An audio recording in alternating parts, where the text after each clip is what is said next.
We are Econet, an investigatory community from around the world. Today, Montijn will update us on his moral maps and anew politics. We'll discuss his presentation from last time, and then we start rounding up all of our questions, looking for connections. Montijn. Yes, I will try not to make it too long. But yeah, so the last presentation lasted about 1 hour and 20 minutes, 10 minutes. And just a few minutes before this meeting started, I was able to translate the core of my message in only 30 minutes. So I feel I have cleaned up a lot.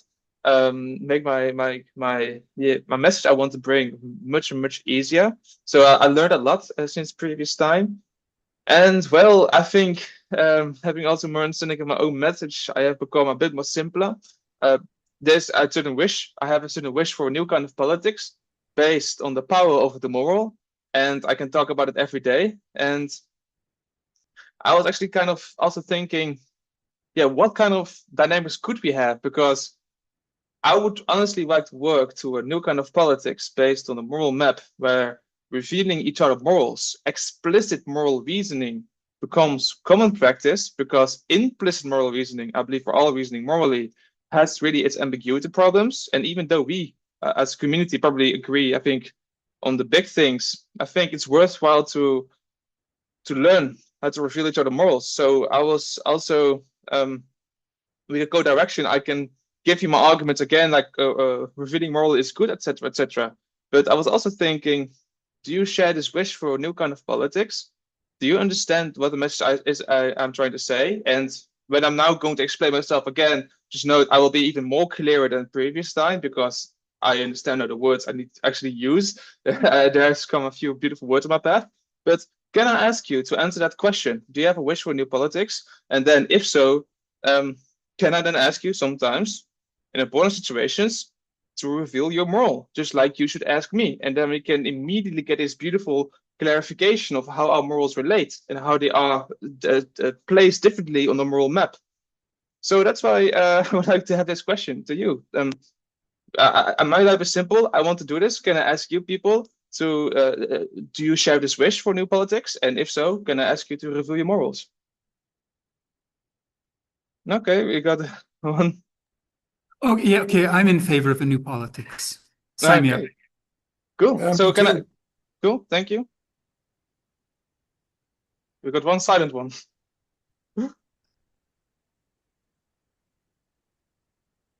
So I can tell also, yes. Yes. I don't know, because you see, in order to say that we need to know something, we need to judge about the old something. Yes. And judging it is not that straightforward. No. Because what you actually described the previous time, implicit, explicit, in current frontier, state-of-the-art research, there are very similar questions when developing AI. Because, for example, for insurance companies, you can't use black box algorithms, because they can use the race and or something like that yes, to draw some conclusions, and then some will apply indirectly some sanctions, and it's not equal for everyone. So the thing is how to make AI explainable. Yes. So the keyword is explainable. But also explicit parameters. The black boxes have a lot of implicit parameters. We don't understand what's the workings. While in the simpler models, we can understand and explain each of these parameters used. So they are like explicated. But but we don't need parameters as long as we can describe explain. But I must ask your opinion again once more, because I think you also agree there is a need for clarification. Now you are addressing AI business, and I believe, yes, we should be aware of that and also ask for clarification there. So perhaps you have the wish for clarification there. And I'm also asking, do you have the wish for clarification in the politics, so we can move from implicit to explicit? Yeah, so that's where I'm going. Yes. So, and the thing is that it is impossible to make efficient AI in the same way as our mind is different. There is intuition. There is not. There's some portion of it which is not explainable, and you can't explain why do you come to some conclusion or some feeling of something being bad or some feeling of beauty, as you said for many times. You can't. Often you can explain it. And the best AI-based models, in many cases, not in many cases, in all cases, are black box. So you can't swap. You can't change this one by explainable. You lose something. And let's go to the politics. So how current system actually works? Well, we can simplify from some point of view and look at it. So there is some implicit moral thinking on everyone. And at the end point of everything are laws of different countries. So, but the middle of it is black box. It's like just people. So, if I understand you correctly, you do share this wish, but there are concerns if it's even realistic. Not exactly. I think that it can make things worse by becoming explicit. Because right now, when it is implicit, you see, we can't make everything beautiful for everyone. Some people don't like, for example, some people are racist. Yes, some people. But so we need laws, and some people don't like it. Some people see, for example, homosexuals as not beautiful, yes, and so on and so on. But to make it understandable, you have reasons against bringing clarification to politics. Not exactly, but the way that you present, that we make the moral explicit and it will make things better, I don't think that it will make it more clear. It will obfuscate many things that were implicit and they just disappear. Maybe I could follow up on that, and just to say, like, I'm very glad for what you're doing, Montijn, and I support the goal of a new politics. But I think just as a person who's practically participated on different levels, like, there are real problems with some of the quote unquote solutions. So making things, and so an example would be Andrej mentioned race, right? So in America, there was the civil rights movement, and there were very important legislation was made. And now what happens is that the whole notion of race becomes made very explicit, and it's used, in a certain sense, it's used in ways that hurt African Americans or hurt the people, because they're saying, well, we can't judge by race. Oh, right? I see. So it's just saying that just because you make things explicit doesn't mean you're going to make things better. Does that make sense? And because the way people behave, I think what they do with that, it's problematic. I think I understand the concern that by making explicit the reasoning we actually use. So, because I think if you think in terms of race, you're not thinking morally, because it is a us versus them mentality, our race versus their race. So you're not, but essentially then by bringing clarification to politics, we become aware how we're surrounded by monsters. Is that essentially the fear? But I think that's something we should confront, because otherwise these monsters work in the shadows where they can do much more damage. Well, I can maybe just give you a practical example from last night. I'm a researcher in the Holocaust in Lithuania as an independent researcher. There was a distinguished scholar, Christoph Diekmann, came from Germany. He gave a talk at the Vilnius Jewish Library. And he said some, I wanted to meet him because I know of him. And I was just very curious. He said a couple of things. So one thing he said was that no lessons are to be learned from history, that there's no practical lessons to be learned, that just doesn't happen. Right. Okay. So that's kind of, I feel differently, but fine. And in responding to that in the discussion, I said, well, the way to go about maybe starting to find laws of history or, rules, lessons to learn is to, first of all, study how historians are affected by who funds them, all the types of distortions that historians do. Let's see. Because in Lithuania, we have maybe 100 historians, or teachers who are related to the Holocaust. They Okay. teach it in a rather warped way, you see. Yes. And I can give an example. And so I gave him that example. He didn't like that. And basically what it ended up saying, I said, hey, this Holocaust, that happened in July 1941, at the very beginning, like that's an example of a Holocaust that Lithuanians did. And so his response to that was, no, those dates are wrong. That couldn't have happened because I don't think there could be such facts because my theories don't allow it. But what's the Now, concern? so the point is that like these are facts. First of all, I'm just saying like somebody who's an authority and supported by the governments, etc. Like he is completely disregarding the fact, saying that Sure. those facts aren't known. And And I'm recognize just saying, problem. like, I was in the room. I'm an expert. I brought it up.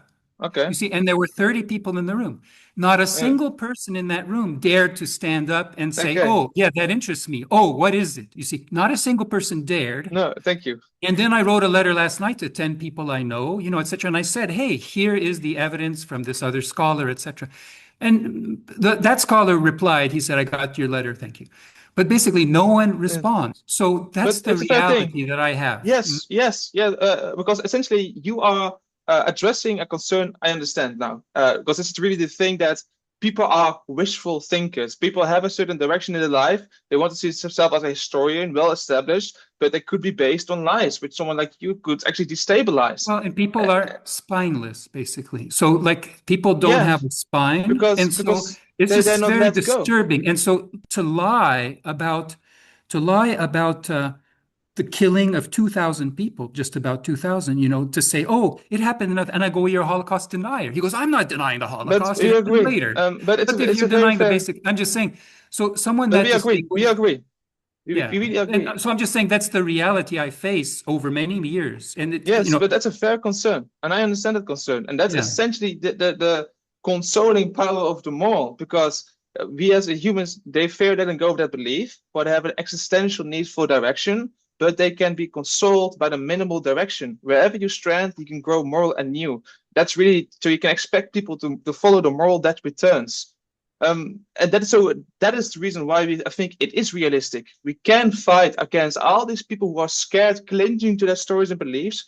We can expect them to let go once they once they only follow the moral that returns. So it's a very fair concern. I think there's a very good answer to it. And I think that's really better. We should be both fighting. But to go back to Andrej, essentially, you, I think, also have concerns. You wish for a new kind of politics, but there are concerns. I think you share those concerns, but I think these are workable. Or do you also have like a concern which you think is not workable? Well, when we say word new, there can be two meanings, like revolution or evolution. Yes.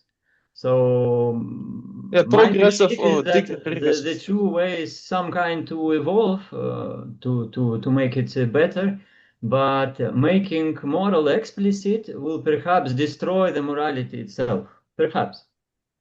So perhaps it's not. Well, maybe I think another thing. I want to say two things. One is that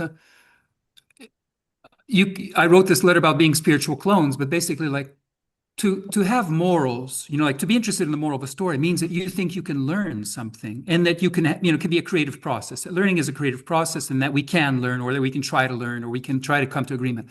And that makes a lot of beautiful assumptions about us. And I think there's people who want to participate that, but most people don't, you see. So I think that, first of all, like to be able to say, amongst those who do, can we practice that? And then amongst those who don't, what happens? But like to have an alternative, not be confronting people. It's a good concern. Some people just don't care for a new kind of change. And that's a very fair concern. But that's the power of confrontation, because each of these person, when you ask them, do you see yourself as someone honestly, as someone being a moral person? They often say yes. So they have a certain pride. And then to ask them to reveal their morals then, if they have those, you can see that the pride becomes our ally, turns against them, and then it becomes a battle of the pride against themselves. And exactly well, by also, so So there's two directions. We can spend energy confronting people. So like with the Holocaust case, like I thought there was an opportunity to connect with this person. I made it clear like who this person was. I made it clear like I'm not going to try. I mean, I made middle effort. So, but I want to spend my effort with you guys. You see, I don't want to spend my effort mostly confronting. A little bit is fine, just to get a reality check. See, so people who prefer to confront rather than build up your own culture and be creative about your own culture, that becomes really weird, you see, because it's very easy to be confronting. Do you understand what I mean with the confronting power of the moral? Well, I guess I'm trying to maybe clarify. What do you mean by the confronting power of the moral? So people, the big question is, some people don't care about this change. And they just don't want to think about it. They don't care about morals. But when you ask them, do you see, are you a moral person? Do you see yourself as moral? Or do you want to see yourself as not telling yourself a lie? Most of the time, more people have at least a basic form of self-respect, a basic pride that says, no, I do not wish to see myself that way. So then, in practice, I'm just saying practice, like yesterday what happens, it's like we're out of time. No, but do you understand that also the power of moral is immediate clarification? So when you ask them to I'm just saying very moral, practically. You're speaking theoretically, and I'm speaking very practically. Sure, I did that yesterday. Sure. I did that yesterday, and I did it. I have a lot of experience, so I did it, I think, well. The issue is that I let him say who he is and what he thinks, and it was just very disturbing. But we clarify that, and then the time was up. So first of all, that's one thing they do. They box it. Another thing, say like, well, professionals should decide. Okay, like they try to carve out a domain, like who can participate. They try to exclude. So they do different things just to say, basically, they're not interested. Like where they turn around and blame the other people. And so the question is like a little bit of confrontation is healthy. It just gives a reality check. But I think I'm just saying, like it's hard. You can see meeting with you. What can we do constructive? It's true. It's good, but I think that's also very reasonable, because it is true in implicit morality we can continue to talk with each other and our assumptions are not challenged because we cannot reveal our morals. But I do believe that the power of the moral, this confrontation, is effective, because every time you have a disagreement with somebody at whatever choice moment, you can ask one sentence. Mm-hmm. We can ask one sentence, reveal your moral, and that suffices. Just answering that question. Yeah, and that's what I did yesterday. It was just a little seed. It was just a little difference to say. I really mean asking to reveal the moral. Because when I ask you to reveal your moral, what do you do, Andrius? If you believe you understand it, what should you do to reveal your moral?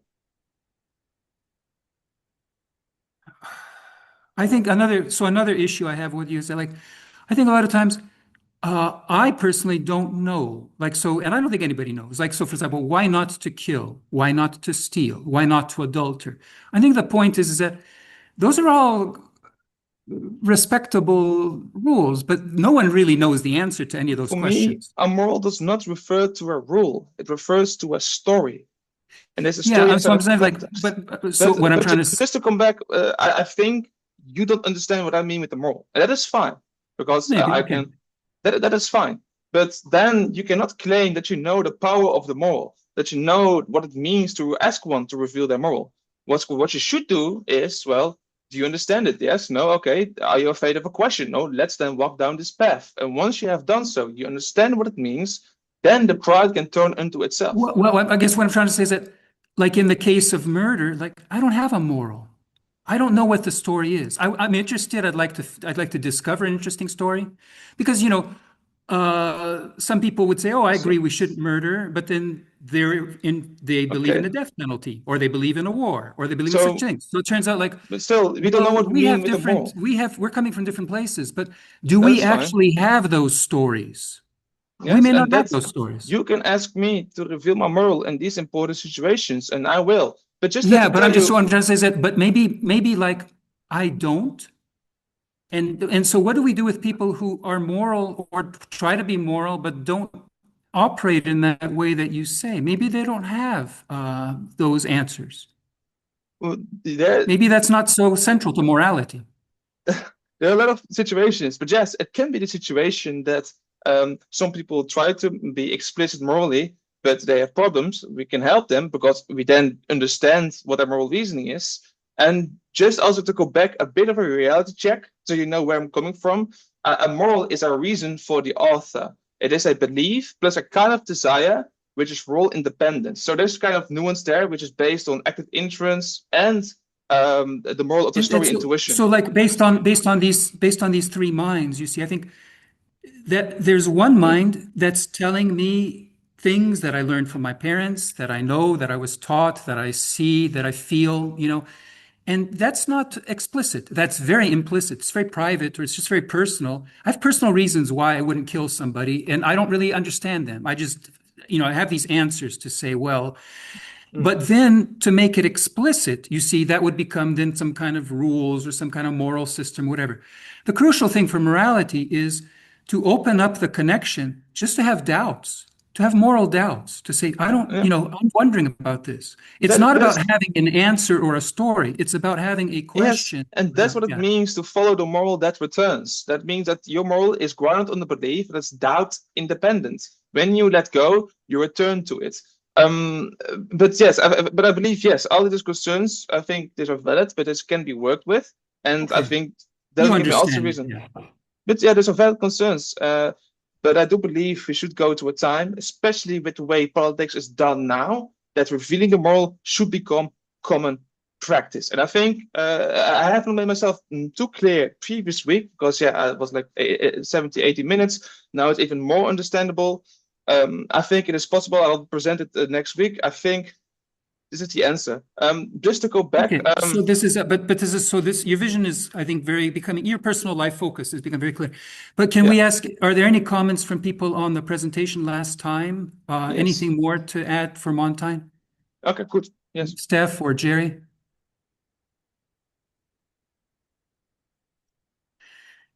And then, so maybe you would give your thoughts, what else you'd like to say, and then we start with the opening up the questions. What other questions too? Yes, yes. So this I will be working on for a few days. Then I'll be working on my exams, and then a lot of other interests can open up again. But yeah, I will be a bit in the background the next few meetings, and I would like to see how you guys work with your questions and how I can attribute to it.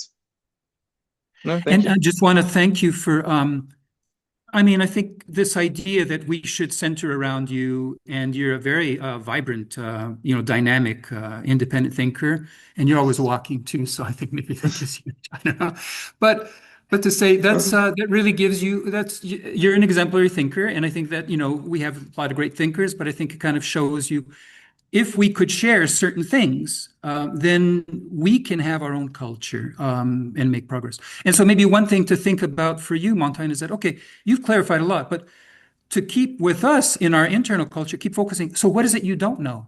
What is it that you don't know now that you want to keep working on? Can you think about? So yeah, so there are three things I'm going to work on in the summification.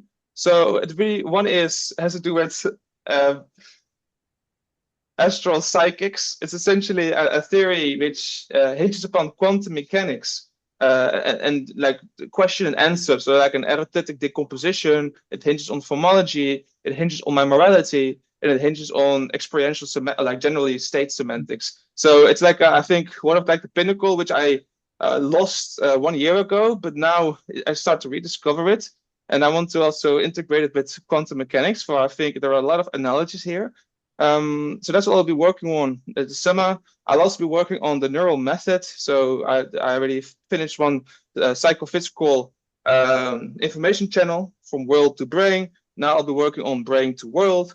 And the last one is like a very personal favor of my philosophical spells, because I, just like you, Andrius, am interested in how to converse with somebody and how to deal with, essentially like kind of win the discussion by just asking the right kind of questions, the right kind of answers. And especially when you have someone very obscure, very gap sprouter like I was in the past, who can ask why, and everything. I'm trying to re-strengthen the philosophical spells I got from last period. So these are all interests of mine. These are all my projects. And that's what I'll be working on mostly in the summer. Very good. Thank you, Montijn.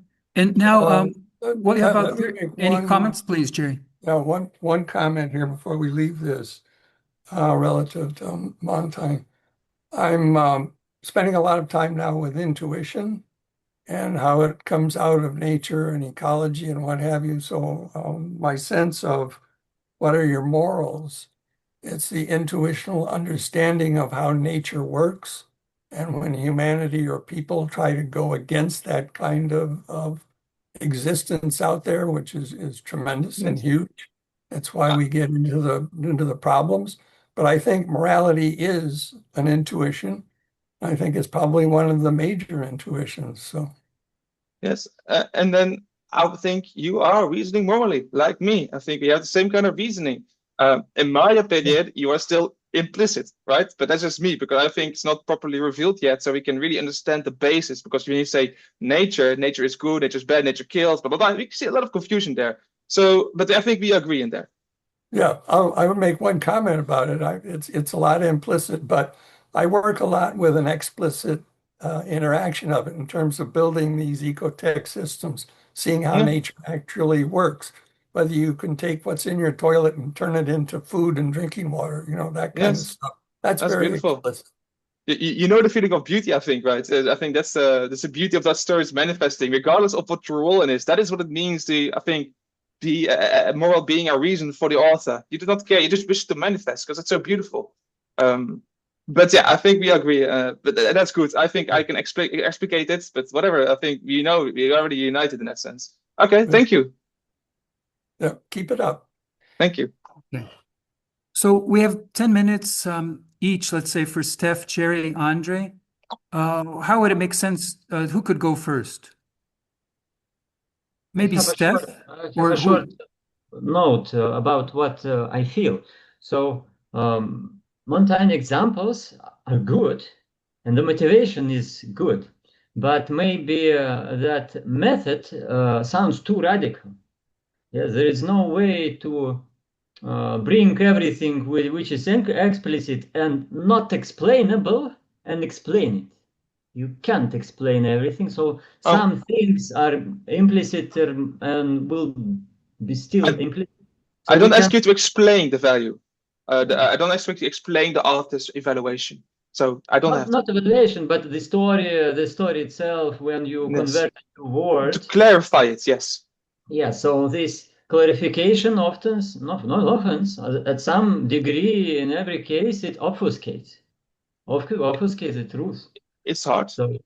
So my feeling is that we need something not radical but hybrid. We need more of explicit things when it is suitable, especially when we just bring some contradiction and say, okay, here we have double standards, and it cannot be moral, for example, yes.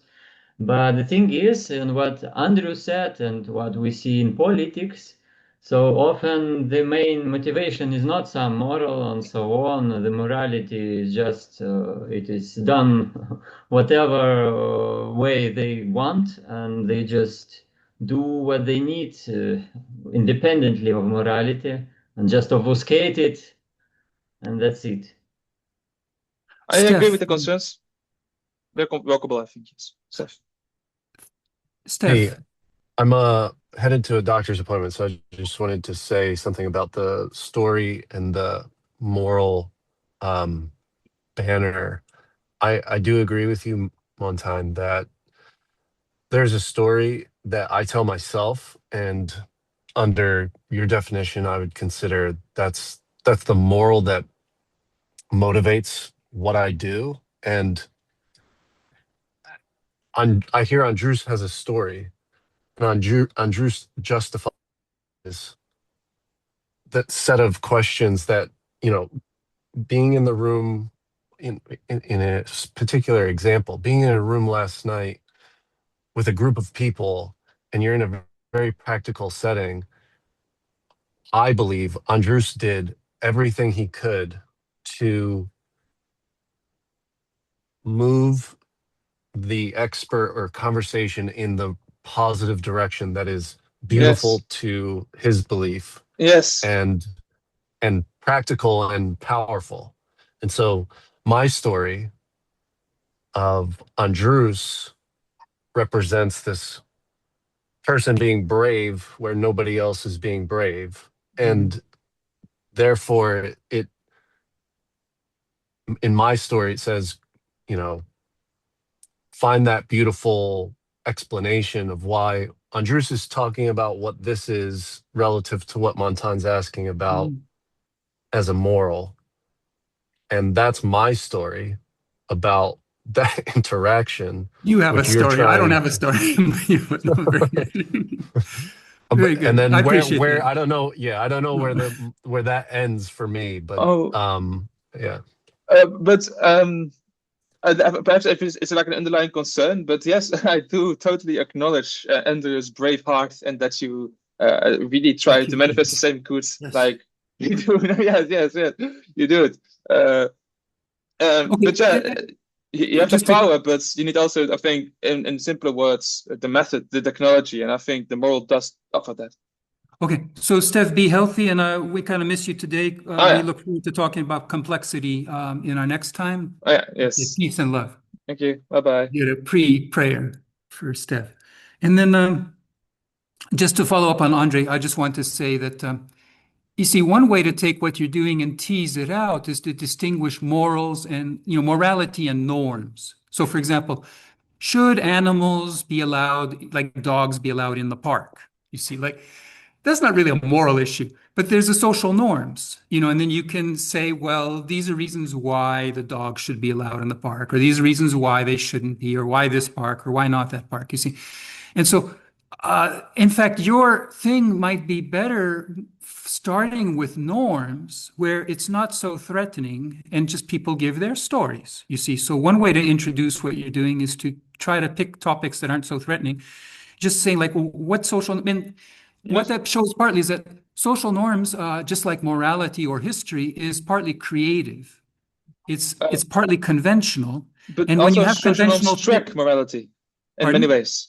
Social norms often track morality. Or not, or whatever. But the point is that they're conventional in the way that history is, like the story that we tell ourselves for history. One thing is that we have a consensus story, which says, well, people know this story. But personally, people can believe differently, you see. And so privately, they may want to believe differently. This whole thing, it doesn't require everyone to agree for a consensus or a convention to be functional or helpful. It's just kind of like saying this is the base standard, or this is where we're coming from. And then it can change if it's not. So to say, whereas morality pushes it to another level where it's like, well, how would God look at this? How would this matter when no one else matters except for God, right? And I was kind of trying to say, a lot of things we sense or know that are kind of godly, but we just don't understand. Like I said, we really don't know why these rules, are such to be we don't have a good story for them. And we're not investigating that enough a lot of times too. So I think this is just ways when I look at what you're doing is so important and helpful and practical, but these immediately desires to expand it and to kind of make it real, But I agree with your strategy. You gotta start not radical. That's also the example I'm going to use. It's going to be to steal or not to steal. And that's also a social norm, which is based on the beauty essentially of, I think, also the thriving of the community. And that is really why a lot of morals track evolutionary standards, because there is a very clear correspondence between the beauty of a community, a social community thriving, and selecting things that make them increase their fitness. So an example of that would be when there is less inequality of wealth, and people are just kind of more similar, there tends to be, I think, less problems with stealing because people basically have, for example, if everyone has a phone, why would somebody steal your phone? It's just not that tempting as if only if two people have a phone, right? So and it's almost explaining the moral and why it has value. So you can explain indeed in evolutionary fitness terms. We can, but we don't need to, because we can follow the moral without considering that, and that's the beauty of it. Thank you. Okay, Jere has questions about ecological intuition, and Andrej has questions about who am I?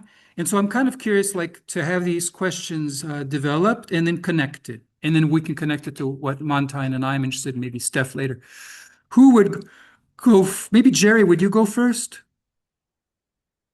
and introduce Sure. what's on your mind? I guess my comment will go back to a quote that I use often from Buckminster Fuller. If you want to change how somebody thinks, don't try to actually change how they think, but give them a tool which they can use to change the way they think.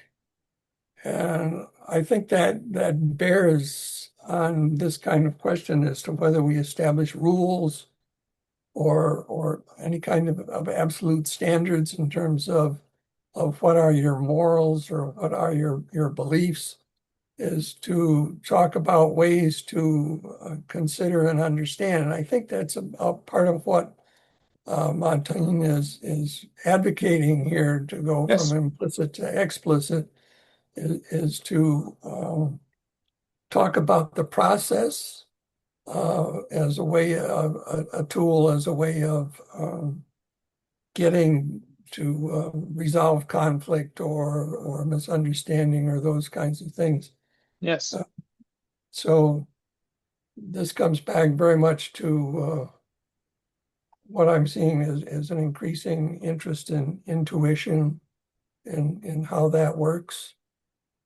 And let me just make one brief personal comment here. For the last 15 to 20 years, I've had a great deal of difficulty breathing and swallowing, so that I spend a lot of my conscious time thinking about the next breath. Or when I eat, I have to think consciously about what I'm going to swallow or not, otherwise I choke. But I went through these medical adventures here a couple months ago, and both of those issues seem to have pretty much disappeared at this point. And I find that I have a tremendous amount more time to think than I used to, because I'm not, a lot of these things that were invading my conscious mind have now gone back to the unconscious, which is really terrific. But it comes back again to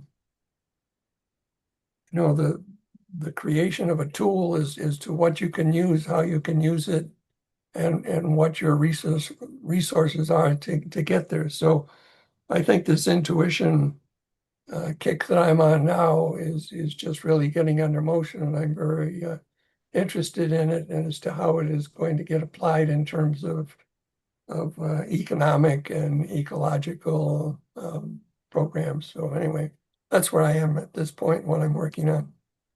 Okay, and so phrased as a question, I wrote down when we spoke, you asked, how can we model intuition with a pattern language, right? Or anyway, let's say.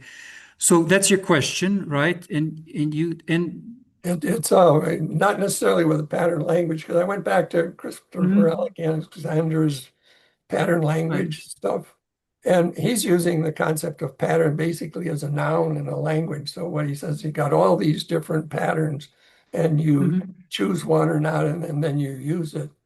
I think the question is, how does the whole structure work? Is more the question that is a pattern in and of itself. Say that again. How does the whole structure work? Yeah. So and what do you mean by structure? The pattern is not just the noun. The pattern is the whole thing. The noun, the verb, the modifiers, the relations. Yeah. So, Andrej, are you familiar? Montijn, are you familiar with Christopher Alexander or not? No. He's the architect. So I'll just give a brief introduction, because he's the greatest. He just passed away not too long ago, but he's the greatest thinker of our time, as far as I would say, in terms of just creative thinking. But his question was, what makes a building alive? So, and why are so many modern buildings, you stand next to them and they kind of suck the life out of you? But you go to a traditional building, which was built by amateurs, right? And it makes you feel at home, makes you feel comfortable, makes you feel at ease, right? Like he goes, it just doesn't make sense, like, because these are built by professionals. So he studied that. He studied that. And what he just concluded was that modern buildings are built from blueprints, like they're built like from standardized parts, and everything's measured and everything. So the architect maybe never went to where it's going to be located. They just plunk it down. So, and it may be a little bit like in terms of this explicitness, Like, so this whole thing is, there's this whole explicit building that's built, but it's just put in the middle of anywhere. And it's all designed, not really for people, it's designed for standard parts. He says the opposite way to do it is a pattern language. So you have one problem at a time, like one question at a time. So the first pattern might be you go to the site where you want to live, and you maybe spend a year like going through the whole seasons, and at the end of the year kind of realize this is where the house should be. It should be, this would be the relationship with the sun and with the earth and everything. And then you might say, okay, the next problem, how do you face it? Like, what are the proportions and which way should it face? And then slowly you start, solving each problem. So you may say, oh, I'm building a room, but the room should have light coming from both sides. So where do I put the windows? And things like that. Like, so that would be an example of a pattern, that like light should come from both sides, from two different sides if you want a good, nice room. But then when you apply the pattern, so it's like a rule of thumb. Then you apply it by actually standing there and saying, hey, how would I feel? What should the windows look like?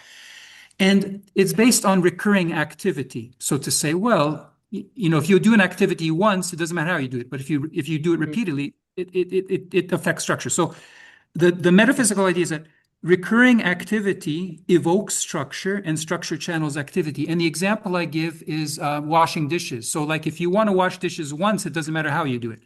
But if you're going to wash dishes every day, the clean water is going to be above, the dirty water is going to be below, the soap is going to be within reach, there's going to be a window in front of you. Like, there's all these things that happen automatically because you're washing the dishes every way. I So do agree that there's a sort of estrangement. and then structure channels activity. So like, the example I give is when I lived at this one house, and they put, it seemed like a neighborhood was getting dangerous, so they put an iron door in front of the door. So now you needed 3 keys to get inside. So then everyone went through the side door. And so then the side door became lovely, and there were plants, and there was like, it was just all swept and kept clean. The front door became full of cobwebs, and the paint was chipping, etc. So just to repeat the main idea, that recurring activity evokes structure, and structure channels activity. There's this feedback loop. And so to speak to Jerry, it's like, yes, it's not just a noun, but it's a verb, and maybe it's an adjective. Like, those are all real rolled in. Any comments? What is the noun? What is that verb? Well, the noun would be, let's say, typically the pattern has a name. You give it a name, like, let's say, 2 windows, whatever. But usually it's a principle. It's like a rule of thumb. So it's like a rule, but it's also based on recurring activity, right? Like, what's the activity that this, let's say, structure is evoked? I agree with 2 things at the very least. That is, there is a lot of architecture that's being done by elitist aesthetics, which is promoted within their own bubbles, but does not match that of the people. And that generally these blueprints, they lack like the kind of stories that every detail tells, with actually naturally built houses, which have like a story in every room, and the stories increase the amount of time you spend with it.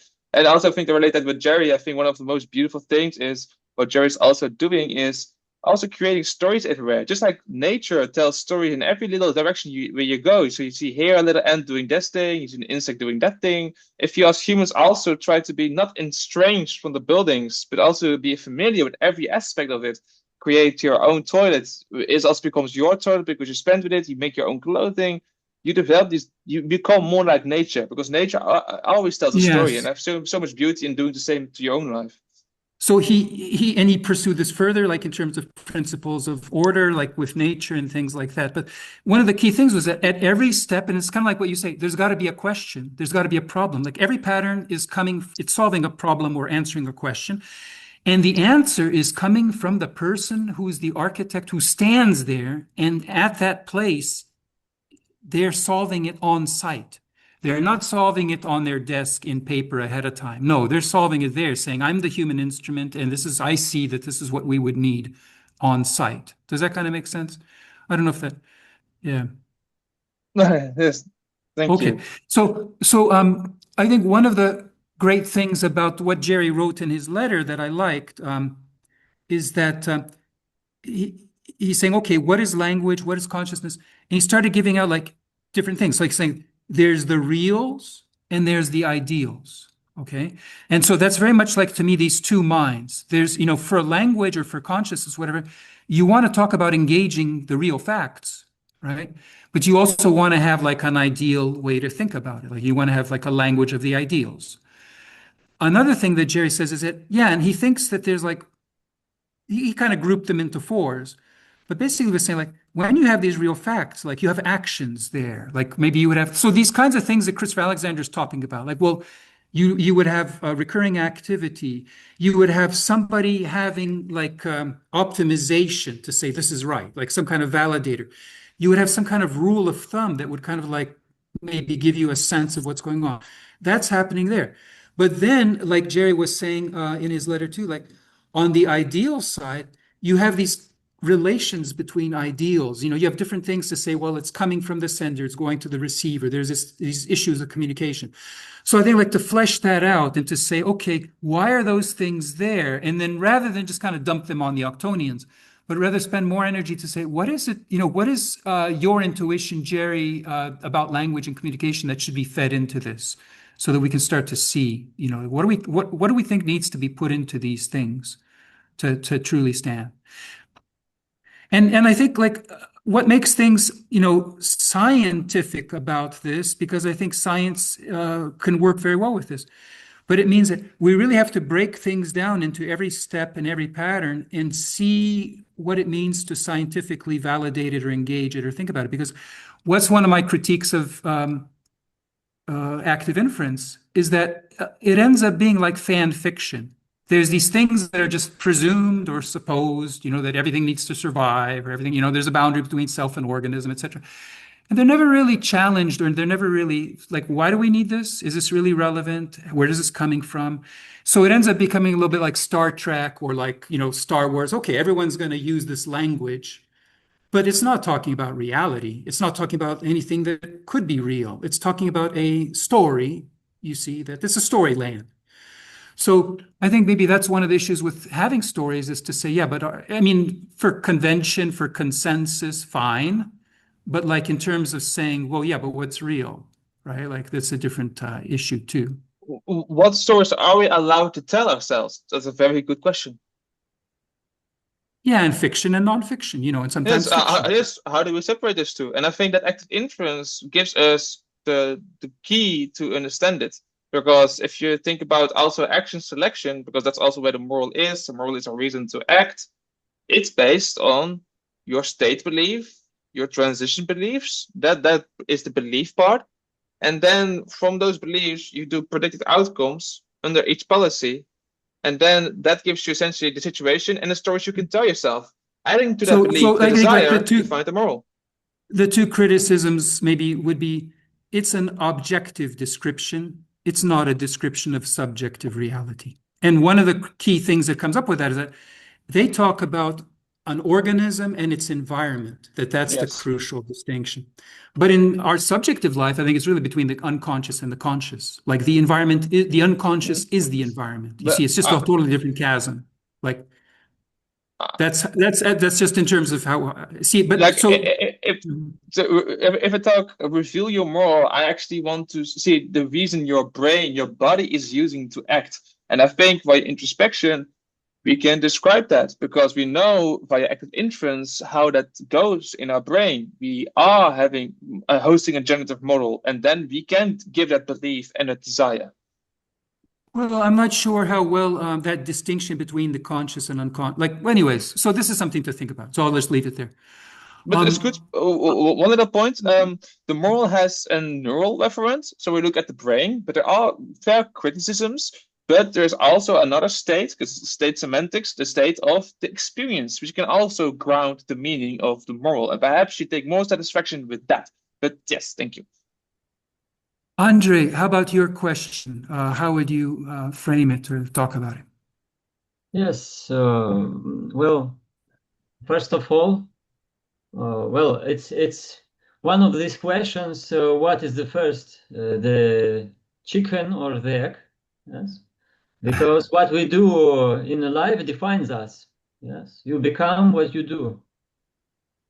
But maybe the reverse connection is also important. So depending on who you are, you should behave in one or another way. So if you are a predator, a lion, for example, it's okay for you to kill because you were born to kill. If we'll define moral or not moral, But I can ask you to reveal your moral here. So you would allow that story to happen. I can ask you to reveal your moral, right? I think it's a very beautiful thing.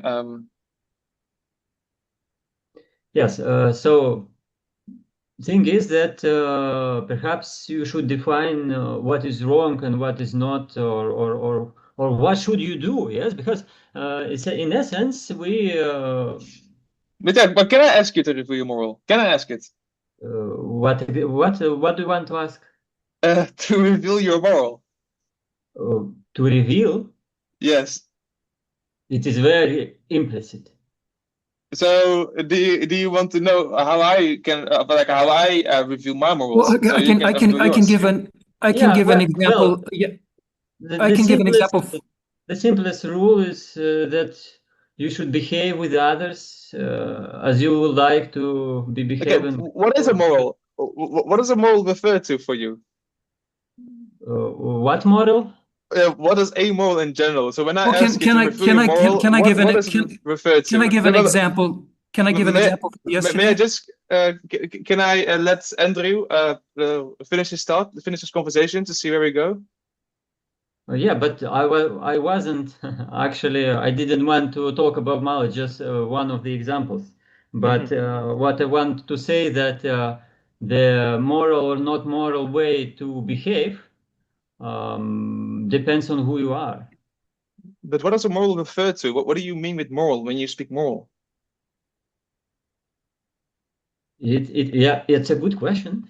It means that It's a very hard question. Yes, it's hard. The moral is quality of your behavior, and you assign this quality in the cases when you are in harmony with yourself. So you do not go against yourself. I think it's poetical in many ways. But do you take satisfaction with this answer to what a moral refers to? Do you think, okay, this is what the moral refers to? Do you feel satisfied with that? Yeah. What is your question again? What's satisfied with what? You're too fast, perhaps. I'm sorry. Do you take satisfaction with the answer? What does a moral refer to? It refers to harmony with oneself, to quality of behavior when one is in harmony with oneself.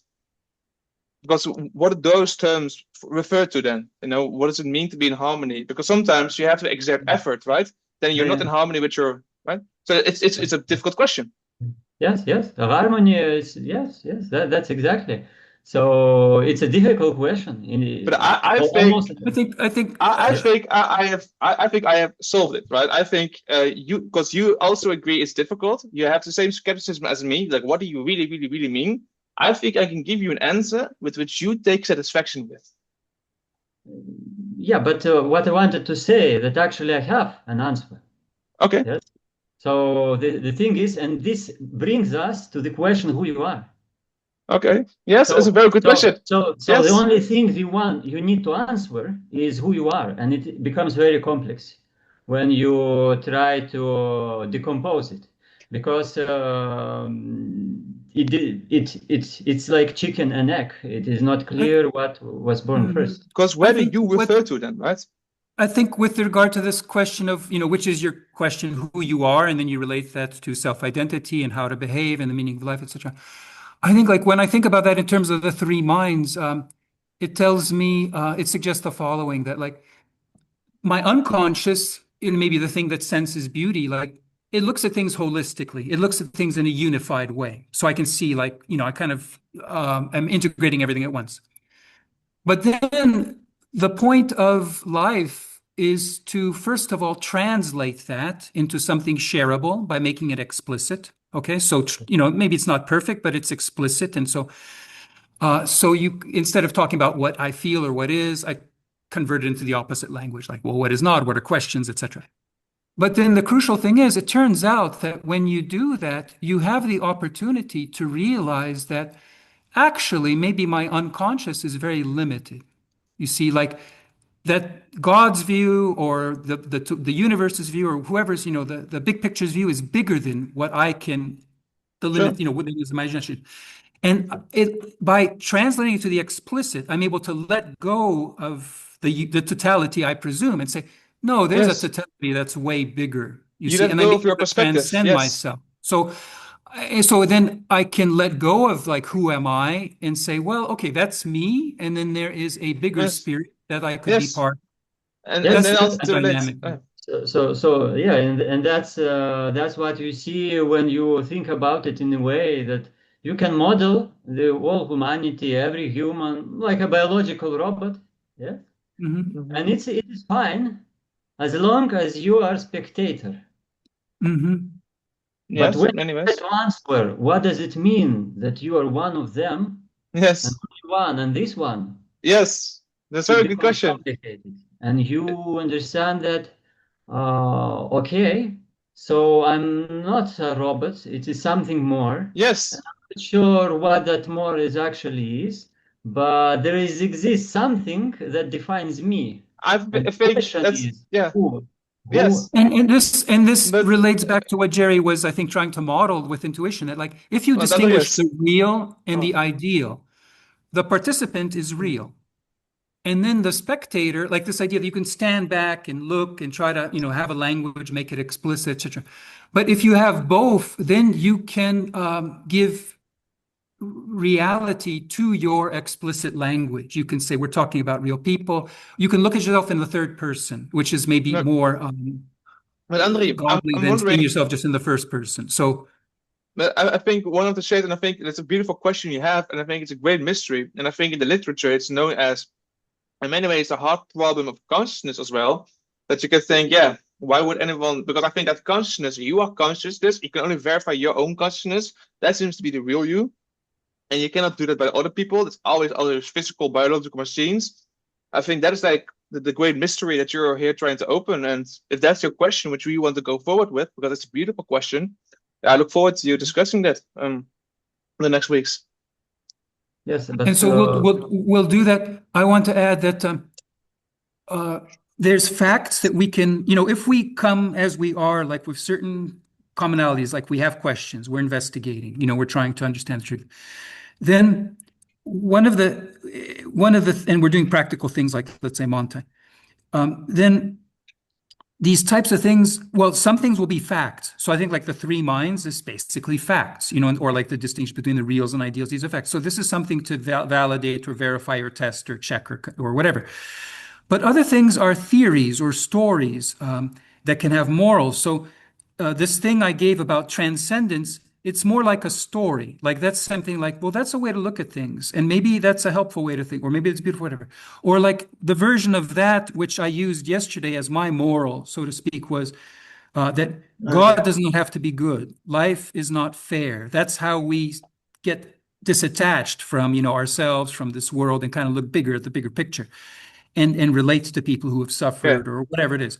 You see, so that's a moral. It was very helpful yesterday because it just calms me down. It says, well, this is, nothing new. This is how it's supposed to be. These are the challenges we're supposed to have. That's why it's so precious that we can be together, right? Like, so that's when you talk about morals, I think like that's the kind of moral I kind of tell myself, kind of like what Steph was telling himself. Like I tell myself this little story that helps me just get by. Is that kind of what you mean by a moral, Montijn, or? Generally, I think we should always follow the moral that returns. I wasn't really focused on whether you adopted an authorial evaluation, but we have to go that, I think, a road a different time. But I wanted to, because I have to go at 4 o'clock.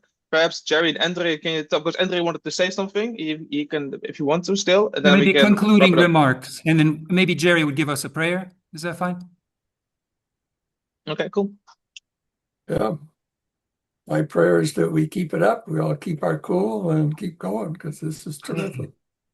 Good. Cool. Thank you. Okay, Andrej, if you still want to say something, otherwise I'll end the meeting.